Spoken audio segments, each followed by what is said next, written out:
Om Swastiastu. Assalamualaikum warahmatullahi wabarakatuh. Shalom, namo buddhaya, salam kebajikan, rahayu untuk kita semua. Baik sahabat Bintang Kencana yang sudah beberapa kali kita berjumpa, kali ini kita akan lanjutkan lagi sesi selanjutnya yang pastinya akan membahas terkait program Bangga Kencana yang ada di Kabupaten Tabanan. Ya, sebelum kita mulai, alangkah baiknya sahabat Bintang Kencana yang belum memberikan support di channel ini, ingat like, komen, dan subscribe di bawah ini ya.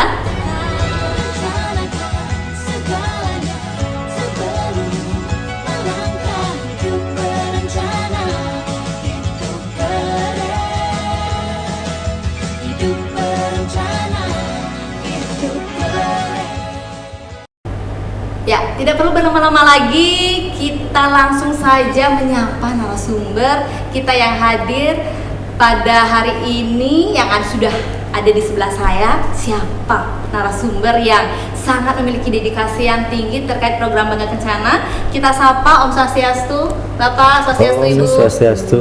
Oke, Bapak, biar tidak lama-lama lagi nih kita mengetahui siapa Bapak dan Ibu, silahkan Bapak dulu deh yang memperkenalkan diri kepada sahabat Bintang Kencana. Baik, terima kasih Semeton Tabanan yang tiang banggakan. Tiang sendiri Agung Alit Sedano selaku Kepala Bidang pada Dinas DPPKB Kabupaten Tabanan. Pada kesempatan yang baik ini saya mengucapkan terima kasih atas waktu dan kesempatan yang begitu sangat bahagia hari ini. Saya ucapkan Om Swastiastu. Om Swastiastu. Assalamualaikum warahmatullahi wabarakatuh. Shalom, namo buddhaya, salam sejahtera untuk kita semua. Rahayu, rahayu, rahayu. Kebetulan hari ini tiang didamping oleh Gek Risna. Silakan Gek Risna untuk memperkenalkan diri selanjutnya. Terima kasih Pak Kabid. Perkenalkan, nama saya Niwen Risnayanti. Saat ini saya sebagai penyuluh KB di Balai Penyuluhan Kecamatan Slemadeg Barat. Pada hari ini saya akan mendampingi Pak Kabid KB dalam tema podcast pada hari ini, yaitu manfaat momentum emas biar nggak nyesel. Ya, terima kasih Pak Kabid dan Ibu Risna Ibu ya.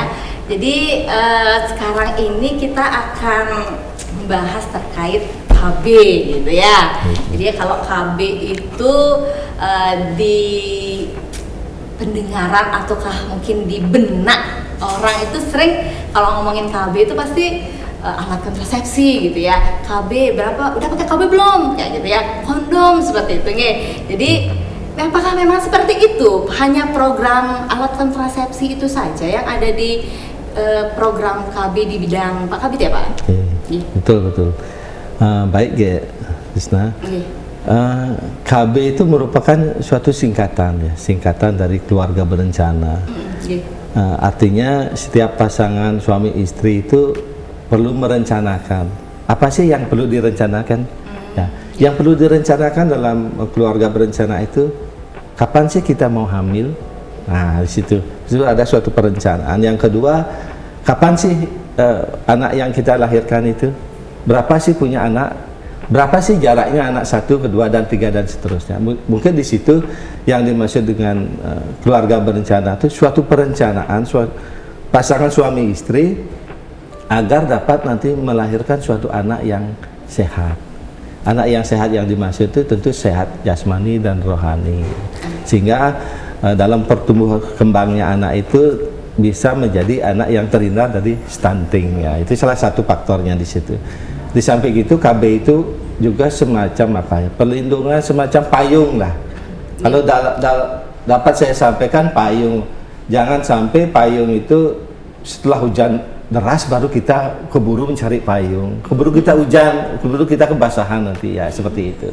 Nah, kebetulan di bidang KB untuk program tahun 2026 ini kita mempunyai program pembinaan keluarga berencana. Dalam program itu ada satu kegiatan yang namanya pendistribusian alat dan kontrasepsi itu serta pelayanan KB. Di dalam kegiatan itu ada beberapa sub kegiatan yang nantinya merupakan pelaksanaan daripada kegiatan itu sendiri. Salah satunya ada beberapa sub ya seperti pendistribusian alokon, pendistribusian penunjang alat KB bergerak, termasuk MKJP ada di situ, di sub kegiatan daripada program KB itu sendiri. Oke, berarti memang memang di dalam program KB itu memang ada terkait tentang alat kontrasepsinya begitu ya Bapak ya? Betul, Yang Bapak tadi sampaikan ya Pak Kabit terkait apa ya Pak tadi?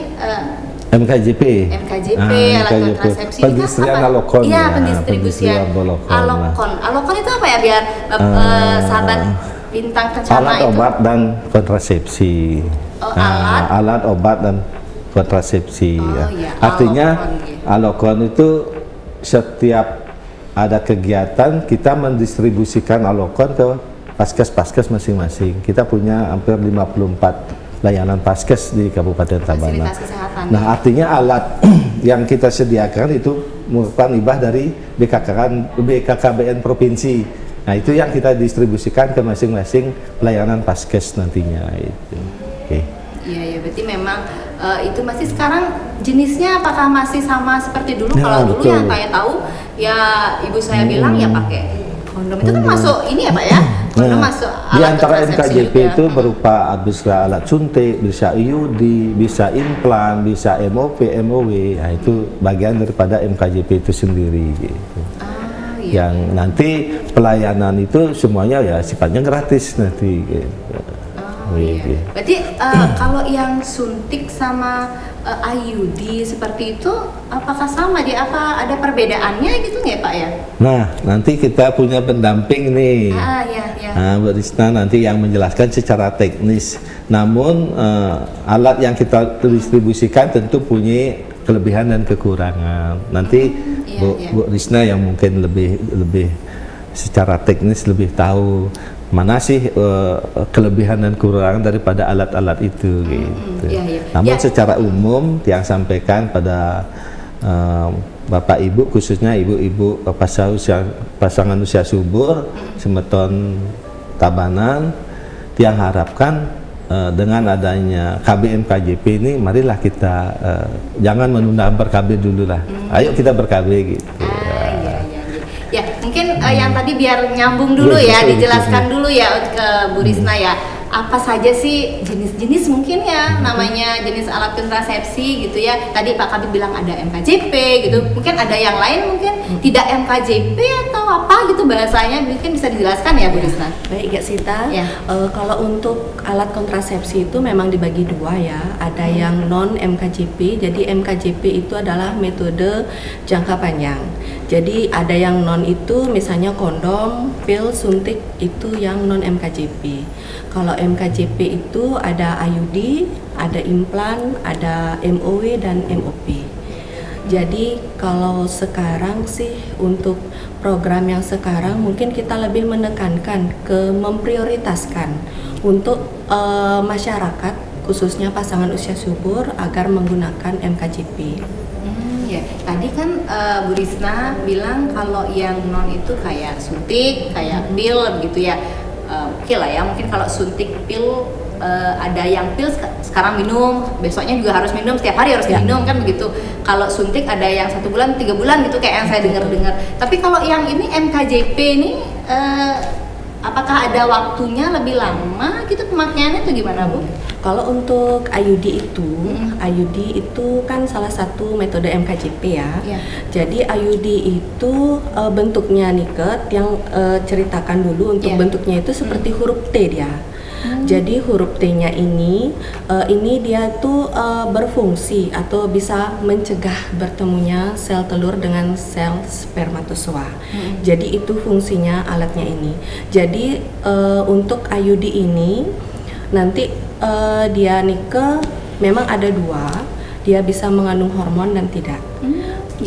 Sementara yang kami miliki biasanya di Alkon BKKBN itu yang non hormonal. Jadi IUD itu aman untuk ibu menyusui. Ya, IUD itu sebenarnya efektivitasnya itu lama, bisa sampai 10 tahun. Bisa disarankan untuk pasangan usia subur yang memakai MKJP IUD bisa efektivitasnya 5-10 tahun. Kemudian untuk pemasangan IUD lebih bagus nanti pemasangannya setelah akhir menstruasi. Ya, itu yang penting kita sampaikan kepada pasangan usia subur, calon aseptor untuk jika dia berkeinginan untuk memakai Alcon MKJP IUD. Sedangkan kalau untuk implan sendiri itu merupakan seperti kapsul kecil yang lentur sekali. Dia mengandung hormon. Dia ini mengandung hormon yang nanti akan dipasang di lengan kiri bagian ke bawah, di bawah kulit ya dipasangnya. Nanti efektivitasnya itu sampai 3 tahun. Oh, yang dibilang susuk itu ya, Bu? Iya, betul. Implan dan iya, susuk iya, itu iya. sama. Itu yang tadi yang IUD yang gue bilang itu kayaknya dulu pernah ibu saya pakai nggak ya? Ya. Itu yang dibilang kayak spiral, itu beda? Beda. Bentuknya yang beda. Kalau memang spiral itu kan mungkin zaman dahulu spiral ya. Kalau spiral yang saya tahu itu bisa dipakai seumur hidup dia. Oh gitu. Ya, kalau IUD yang sekarang paling enggak 5 tahun kita harus sudah buka dan pasang lagi kalau memang ingin memakai IUD lagi. Tapi itu aman sekali sih menurut saya kalau IUD itu. Apalagi kalau IUD itu sekarang sedang gencarnya ya, apalagi kita sedang prioritas untuk alat kontrasepsi MKJP yang KBPP. Ya, KBPP itu diberikan kepada ibu bersalin. Ibu bersalin sebelum 42 hari. Boleh dikasih sebelum 42 hari atau dia pasca plasenta namanya. Jadi setelah bayinya lahir langsung dipasang IUD. Jadi tidak perlu memikirkan nunggu 42 hari, nunggu sebulan, 2 bulan. Jadinya setelah melahirkan langsung ber-KB. Apalagi sekarang kita tahu di Bali itu kan kalau habis melahirkan pasti banyak rentetan upacara kan ya. Betul, Takutnya nanti lupa gitu. Hamil lagi gitu ya? Ya, hamil lagi iya. gitu. Jadinya lebih baik mungkin ini dah pentingnya kita Tiang sebagai PLKB bersama teman-teman memberikan KIE, konseling.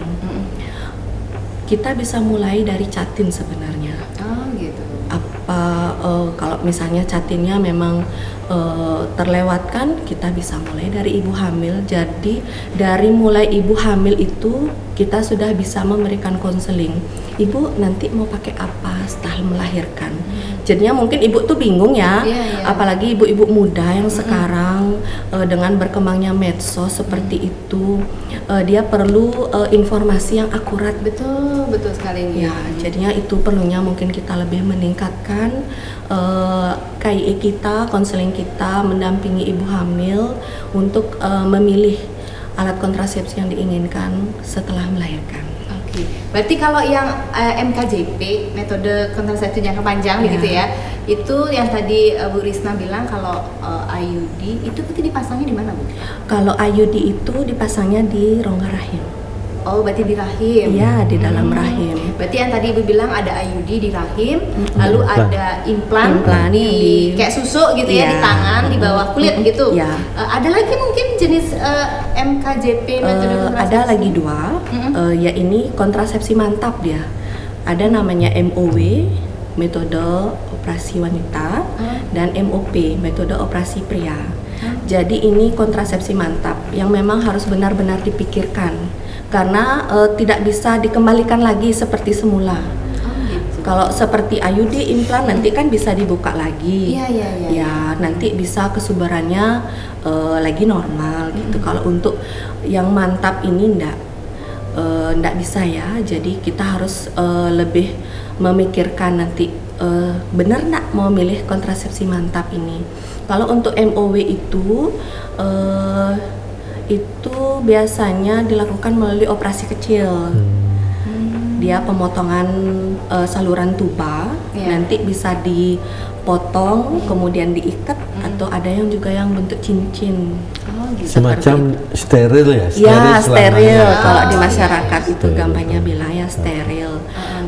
Ini juga perlu diperhatikan, mungkin diperhatikan jumlah anak sudah cukup atau tidak. Ibunya memang tidak cocok pakai KB apapun, tapi dia tidak ingin punya anak lagi. Seperti itu. Kalau untuk yang kontak pria, MOP atau bahasa kerennya vasektomi. Ya, sebenarnya pria juga mempunyai kesempatan loh untuk membantu istri kan. Ya, istri aja ya, perempuan aja ya udah hamil, udah capek hamil, iya, nanti pakai alat kontrasepsi juga cewek Iya, gitu betul. ya. Benar. Mungkin bapak-bapak juga bisa berkontribusi kan Betul. kepada istrinya. Betul, Jadi memang sih mungkin agak menakutkan begitu ya. Tapi enggak sih. Jadi untuk vasektomi ini tindakannya itu operasi sangat-sangat kecil. Jadi ditores sangat kecil. Kemudian ada di sana saluran vas deferens namanya. Jadi itu nanti diikat. Jadi nanti untuk sel mani atau sel spermatozoanya nanti tidak ikut keluar dia. Sel spermanya tidak ikut keluar, yang keluar itu sel mani. Cuma yang perlu diperhatikan untuk vasektomi ini harus menggunakan pengaman dulu. Kondom itu kurang lebih lah 20 kali. Untuk memastikan sel spermanya itu benar-benar habis. Oh, berarti setelah dilakukan tindakan lalu pakai kondom. Iya. Oh, gitu. Nanti akan dibekali nanti. Iya. Berarti itu ada 4 berarti ya, 4 jenis Iya, ya. ada 4 berarti jenis. kalau yang non MKJP itu yang kayak pil, kondom, suntik itu non MKJP berarti itu karena waktunya itu sangat singkat begitu. Iya. Ya, berarti seperti itu sahabat Bintang Kencana. Jadinya ada beberapa jenis gitu ya alat kontrasepsi yang mungkin nanti bisa difikirkan kembali. Ya, alat kontrasepsi apa sih yang nyaman sesuai dengan diri kita. Tapi dari Dinas KB, Pak Kabid sendiri dan sebagai Bu Risna sebagai PLKB itu menyarankan menggunakan alat kontrasepsi Jangka panjang. jangka panjang. Ya. Tadi Pak Kabid dapat menyampaikan apa ya Pak ya, KB bergerak itu, KB bergerak itu gimana jadi ya Pak? Jadi ya KB itu gerak dia gitu atau gimana Pak? Kayak implan dia bergerak, dia gitu di bawah tangan atau bagaimana? Enggak, maksud KB bergerak tuh gini, pelayanan KB yang sifatnya bergerak. Kita kan punya mobil Lukmo nih untuk pelayanan KB-nya. Iya, Itulah artinya pelayanan tidak saja di kota, kita termasuk di pelosok desa kita lakukan layanan melalui KB bergerak. Artinya tenaga medis yang ada di dekat puskesmas, kita untuk alat-alatnya sudah ada di mobil. Nanti untuk prasarana yang lengkapnya sudah kita siapkan. Artinya tidak lokusnya tidak mengacu ke puskesmas, tidak mengacu ke posdu atau tidak mengacu ke rumah sakit. Di dalam layanan mobil pun kita sudah siapkan. Berarti istilahnya kayak jemput bola. Iya. Betul. Berarti jemput bola, berarti dari Dinas KB ini ke sudah menyiapkan bus apa mobil atau apa Pak? Mobil elep ya, kayak mobil elep itu. Oh ya, itu Bus mini lah, bus mini. itu yang ke pelosok-pelosok Pelosok desa. Pelayanan KB, berarti sudah alat, tenaganya sudah komplit Tenaga berarti di siapnya sana. sudah siapkan gitu. Oh iya. Berarti kalau misalnya seperti itu akan terus ada gitu setiap berapa bulan sekali atau bagaimana Pak? Kalau sekarang ini bagaimana untuk Pak? Di tahun 2026 kita sudah siapkan, rencananya sudah dilaksanakan, yang kemarin di Slemadeg sudah berjalan. Nah, karena rencananya setiap kecamatan kita kunjungi sekali, cari pelosok-pelosok desa yang mungkin transportasinya terlalu jauh. Kita bisa menjangkau lebih ke dalam desa lah. Gitu. Kadang-kadang alasan daripada sektor itu kan, tidak punya transport nih, tidak ada angkutan ini. Kadang-kadang kan seperti itu kondisi di lapangan. Termasuk komunikasi juga di lapangan kurang. Makanya kita dengan KB bergerak ini kita jemput bola ke lapangan seperti itu. Iya. Berarti itu terus setiap bulan atau bagaimana? Atau mungkin pas ada acara-acara atau bagaimana Pak?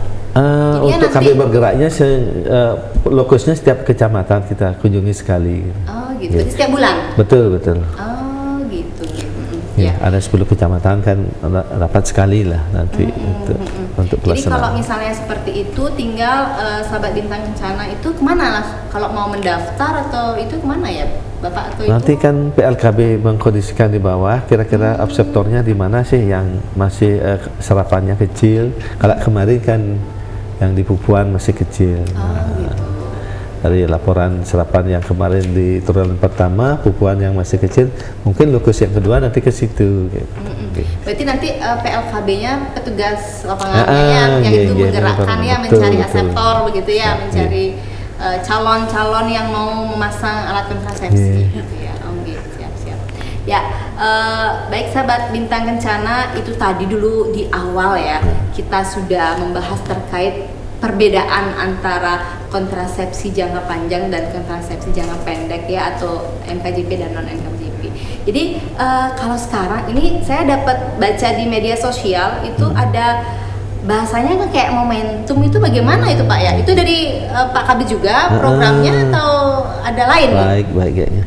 Nah, momentum itu sama dengan momen ya, momen yang sangat tepat lah boleh kata, momen yang sangat pas.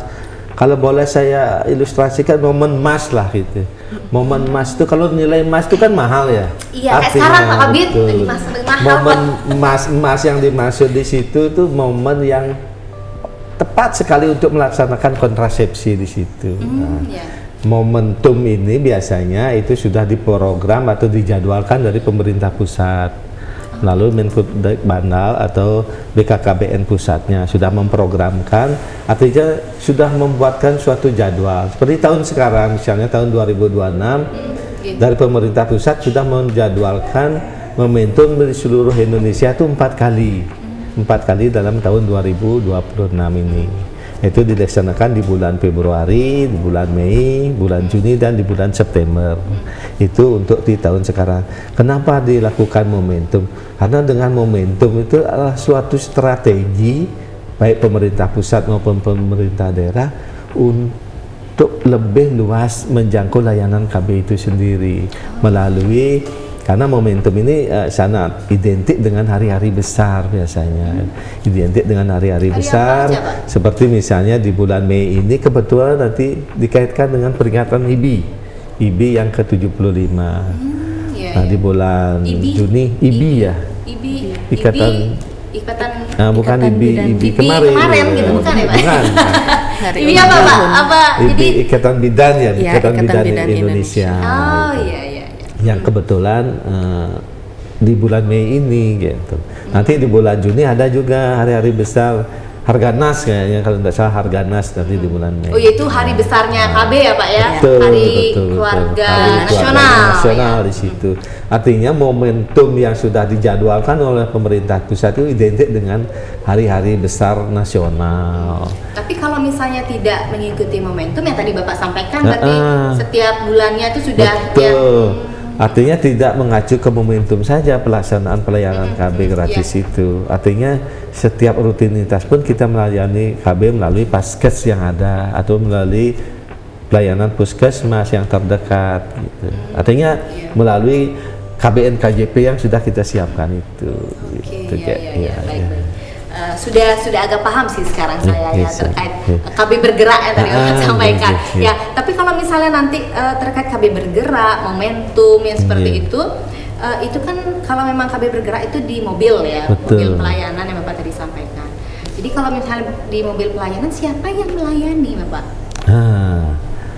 Nah, nanti secara teknis ya, secara teori sih kita mengundang petugas dari puskesmas, melibatkan bidan, itu ada ikatan IBI-nya, sudah kita informasikan bahwa di sini ada pelayanan KB. Nanti kita bersurat, nanti minta tenaganya, mungkin secara teknis nanti dijelaskan, Gerina lah menjelaskan. Iya. Bisa Ibu dijelaskan secara teknis pelayanan melalui KB bergerak itu kayak. Iya, kalau kami sebagai PLKB sangat mendukung sekali sih pada momentum-momentum seperti ini. Jadinya kita bisa menggerakkan lebih banyak aseptor. Yang pertama yang perlu kita pastikan dulu alkonnya di tempat pelayanan itu ada atau enggak. Jadinya jangan sampai stoknya itu kosong. Yang kemudian yang kedua, kita bisa lakukan koordinasi seperti kata Pak Kabit tadi, kita berkoordinasi dulu, kita mau pelayanannya di mana, kita fokuskan pelayanannya di mana. Karena kalau di daerah Tabanan kan wilayahnya itu ada yang di perkotaan, ada yang di desa, ada yang sampai ke pelosok. Jadinya kita harus menyesuaikan tempatnya itu, biar nanti aseptor itu artinya aduh jauh gitu, jauh gitu. Jadinya dia enggan untuk ikut pelayanan KB. Jadinya kita pastikan itu, kita mantapkan dulu itu kepada tenaga kesehatan yang akan melayani. Kemudian nanti biasanya kita akan membuat pamflet. Jadinya pamfletnya itu nanti kita sebarkan di desa, kemudian di tempat pelayanan, nanti di Paskes, kemudian kita juga sebarkan di media sosial kita. Iya, makanya saya ngelihat itu gitu.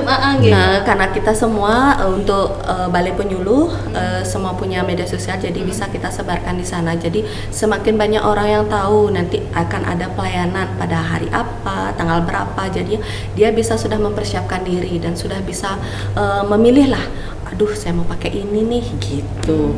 Kemudian nanti setelah nikah disebar, setelah ada aseptor, nanti pasti kita akan memberikan konseling. Jadi kita berikan konseling kepada aseptornya, kita jelaskan metode alat kontrasepsi itu seperti apa, cara kerjanya bagaimana, kemudian keuntungan, efek samping, sampai dia kapan dia harus kunjungan ulang lagi untuk memeriksakan nanti setelah dia memakai alat kontrasepsi tersebut. Setelah fix, artinya calon aseptor itu untuk memilih alat kontrasepsi seperti apa, baru nanti akan dilakukan screening kesehatan juga.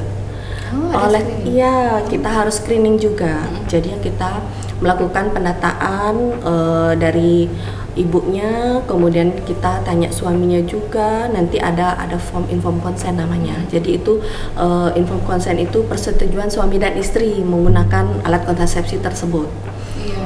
Kemudian setelah itu, nanti setelah sudah oke sesuai dengan pemeriksaan screening tersebut, diperbolehkan untuk memakai alat kontrasepsi.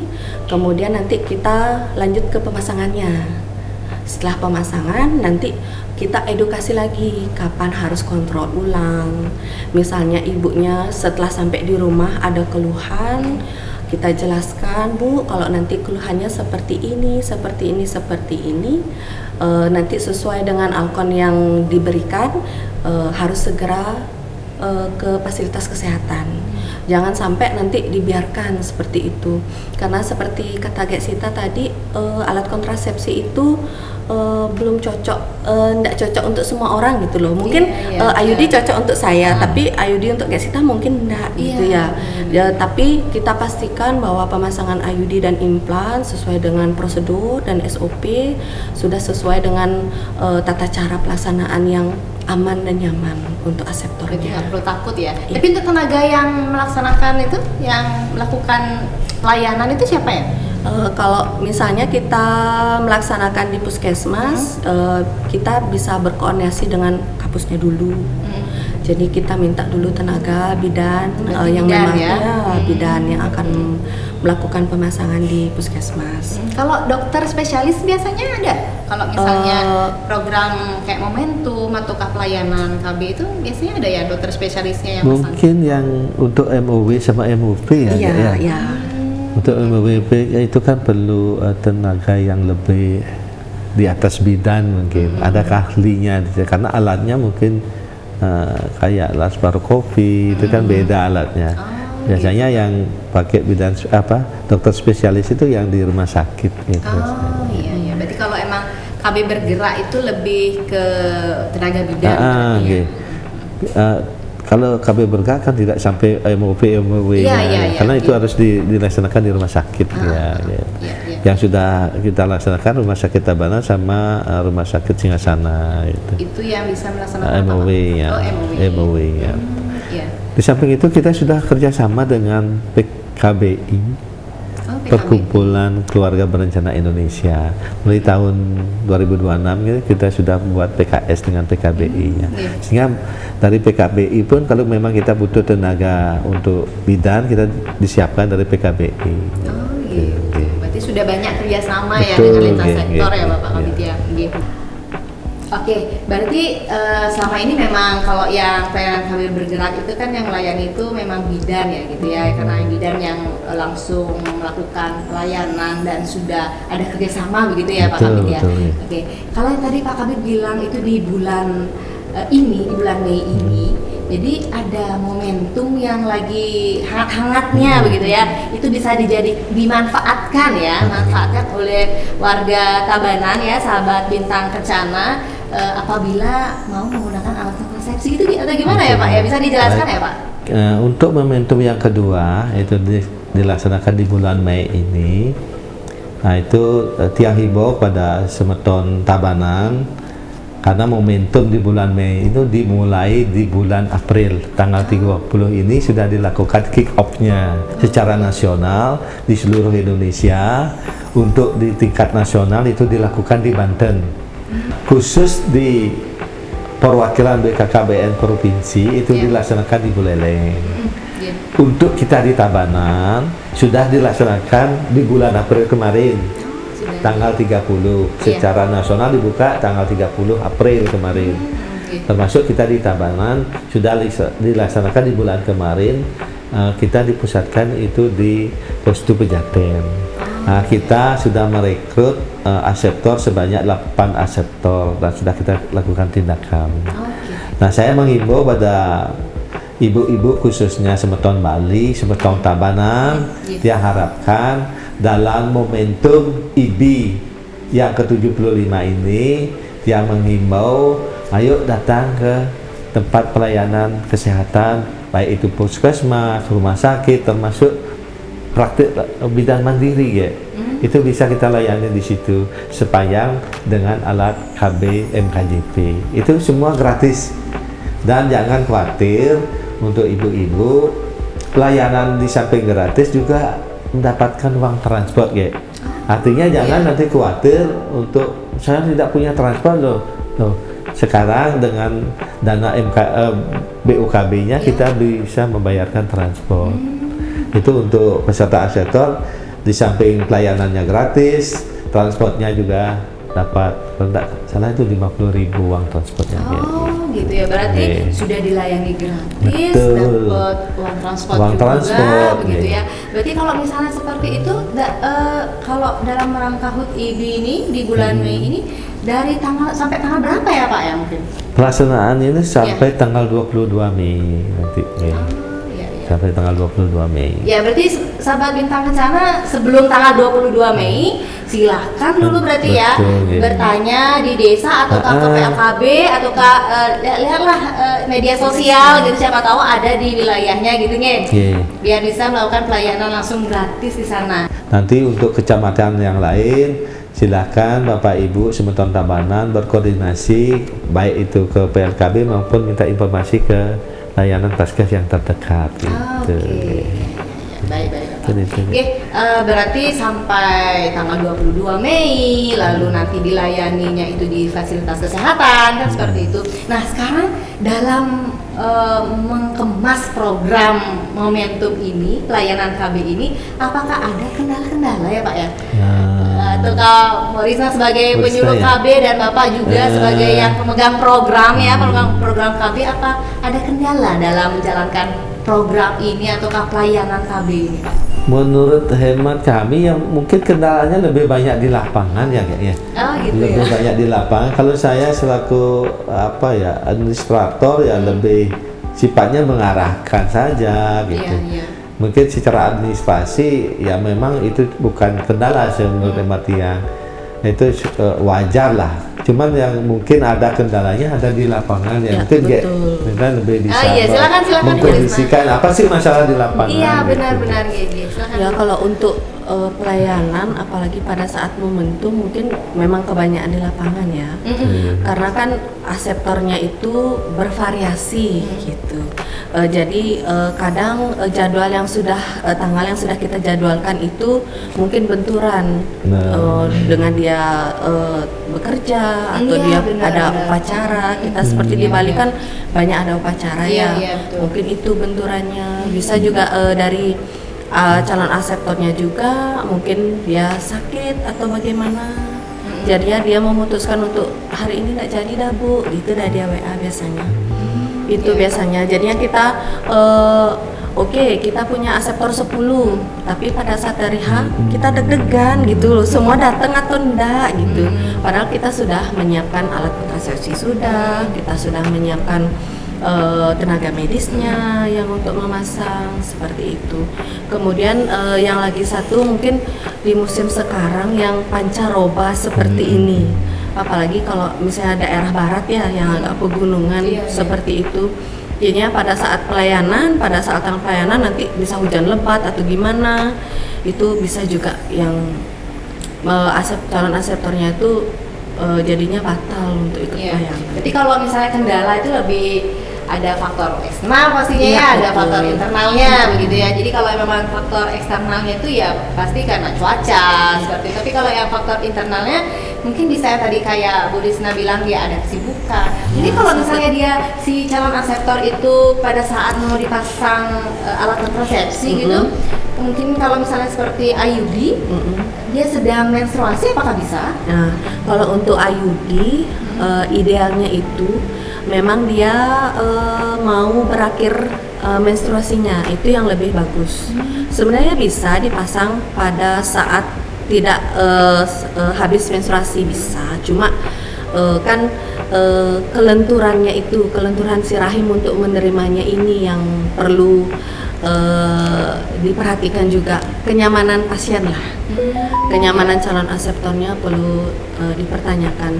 Untuk yang biasanya untuk pemasangan IUD itu memang kan setelah haid jadinya kan, jadinya itu yang lebih pas nanti.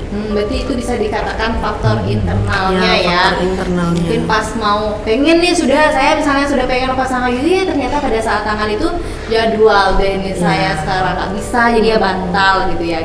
Berarti memang terkait penjaringan mungkin ya calon aseptornya itu ya memang agak susah gitu. Belum lagi memang suaminya dikasih izin atau tidak kayak gitu kan. Itu juga. Jadinya kita pelan-pelan lah untuk konselingnya itu. Jadinya jujur aja gitu. Misalnya konselingnya itu dari hati ke hati lebih baik ya. Jadi ibunya itu jujur, Bu, saya kondisinya seperti ini, saya mau pakai alat kontrasepsi seperti ini, apakah memungkinkan atau tidak. Nah, itu kan baru konseling saja. Tapi kalau sudah sampai di tempat pelayanan, nanti kan dilakukan screening juga. Itu juga artinya andil yang paling besar juga untuk bisa enggak calon aseptornya itu dipasang. Ya, baik, sudah banyak sekali tadi informasi yang sudah diberikan terkait program di KB ya Pak Kabit ya. Baik itu dari jenis alat kontrasepsi, momentum gitu ya, KB bergerak seperti itu ya. Mungkin karena sudah sangat banyak sekali informasi dan masyarakat Tabanan sudah pasti memahami apa yang disampaikan oleh Pak Kabit dan Bu Risna. Alangkah baiknya sekarang di endingnya Pak Kabit silahkan memberikan closing statement. Ya, silahkan Pak Kabit. Baik ya, mungkin yang terakhir yang sampaikan dan menghimbau sekalian semeton Tabanan, khususnya pasangan usia subur, mari kita ke puskesmas atau paskes yang terdekat untuk melakukan layanan KB, karena di bulan Mei ini adalah momentum yang paling tepat, paling bagus untuk melaksanakan transaksi pelayanan KB tersebut, karena sampai tanggal 22 Mei. Yang terakhir, luangkan waktu 5 menit, dia tidak nyesal selama 5 tahun. Luangkan waktu 5 menit untuk melakukan layanan KBN KJP aman selama 10 tahun. Mungkin itu ya, baik, terima kasih, mantap sekali Pak Kabit. Sukses semua Bapak, karena sudah di akhir sesi kita kali ini. Baik, kita tutup sekarang podcast kita Bintang Kencana kali ini. Kita tutup dengan para santi. Om Santi Santi Santi Om. Berencana itu keren.